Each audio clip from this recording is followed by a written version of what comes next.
Good morning. Welcome to Market Today by ECTRA. Arulrajhan, today is 25th August 2023. இன்னோட pre market இன்ஃபர்மேஷனை பார்க்கலாம்.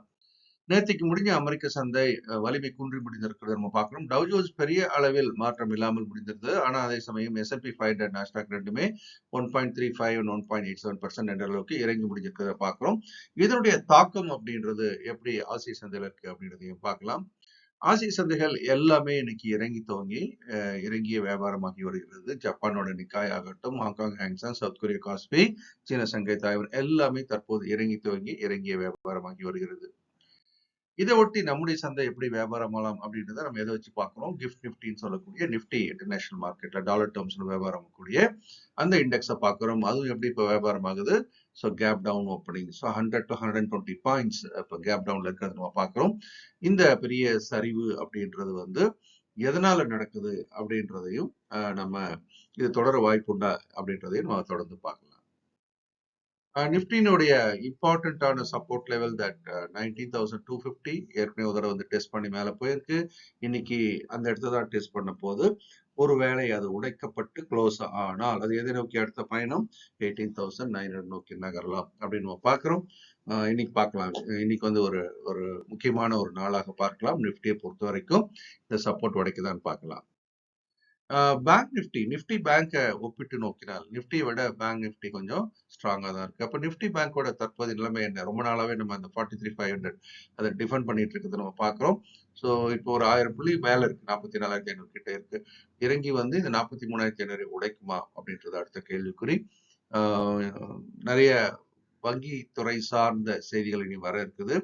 அது international market ஆகட்டும், இல்ல இந்திய கொள்கை ரீதியான முடிவுகள் ஆகட்டும், RBI சம்பந்தமான முடிவாகட்டும், எல்லாமே வர இருக்குது. அது எந்த மாதிரியான தாக்கத்தை ஏற்படுத்தும் அப்படின்றதையும் நம்ம வரக்கூடிய நாட்கள்ல பார்க்கிறோம். அதனால வங்கித்துறை மீது ஒரு கண் வைக்க வேண்டும். வட்டி விகிதம் உயர்வு என்பது வந்தால் இந்த துறை கொஞ்சம் பாதிக்கப்படுவதற்கான வாய்ப்பும் அதிகம். அதனால நம்ம கவனமா கையாளணும். இப்ப MPC உடைய கூட்டத்தினுடைய விவரங்கள் கொஞ்சமா வெளியில வந்துட்டு இருக்கு. ஸோ எல்லாருமே ஓரளவுக்கு கொஞ்சம் பேலன்ஸ்டான வியூ வந்தாலும் கூட கண்டிப்பா வட்டி விகித உயர்வுக்கு சாதகமாக ஒரு சூழல் வரலாம். மேக்ரோ எக்கனாமிக்கல் ஃபேக்டர்ஸ்ன்னு பார்க்கும்போது இப்போ ஜாக்சன் ஹோல் எக்கனாமிக் சிம்போசியம் நடந்துகிட்டு இருக்குது. ஜாக்சன் ஹோல் அப்படின்ற ஒரு இடத்துல இந்த நம்ம பொருளாதாரம், அதே மாதிரி வெதர் சம்பந்தப்பட்ட இந்த மாதிரி விஷயங்கள் சம்பந்தப்பட்ட ஒரு மீட்டிங் நடக்கும். வருஷம் திருவிழா மாதிரி நடக்கும். ஒரு பயம் இருக்கும்.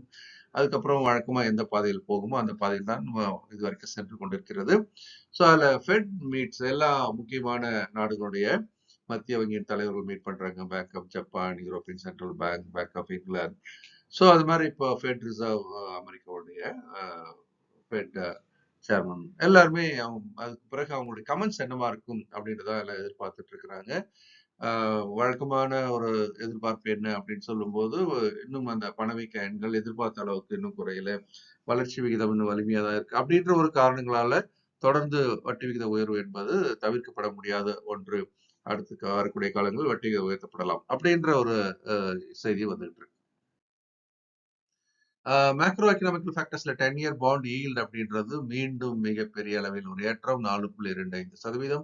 டாலர் இண்டெக்ஸும் பெரிய ஜம்ப் அடிச்சிருக்கிறத பார்க்கிறோம். 104.20.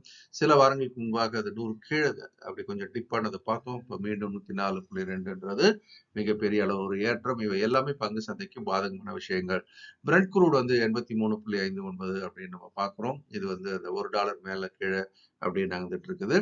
கோல்டு ஒரு கணிசமான இறக்கத்திற்கு பிறகு கன்சாலிடேட் ஆயிட்டு இருக்கு. $1,914 இருந்திருக்கு.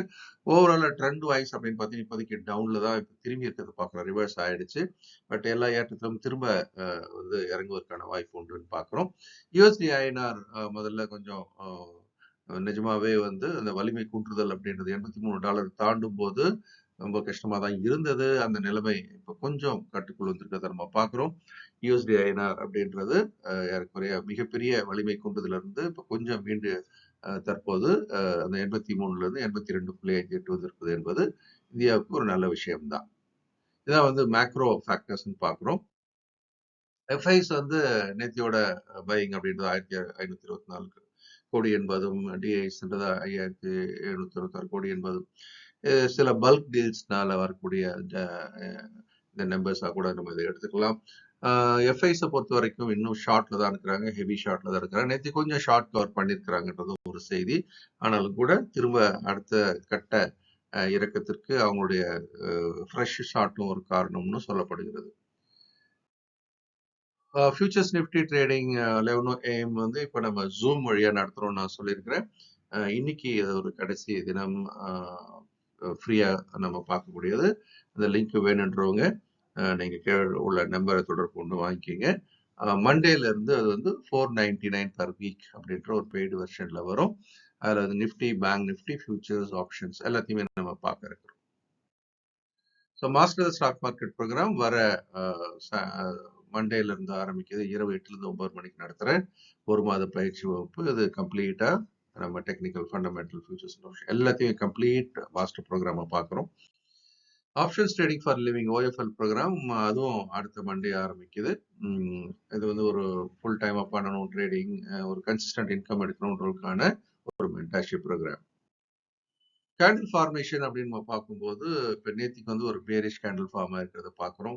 ஸ்ட்ரக்சர் வைஸ் பார்த்தீங்கன்னாலும் ஒரு பேரிஷ் என்கல்பிங் பேட்டர்ன். நம்ம ஏற்கனவே அந்த ரெசிஸ்டன்ஸ் லெவல் எங்கே போட்டிருந்தோம் அதுக்கு மேலே கேப் அப் ஆகி தாக்கு பிடிக்க முடியாமல் அதுக்குள்ளே க்ளோஸ் ஆகிருக்கிறத நம்ம பார்க்குறோம்.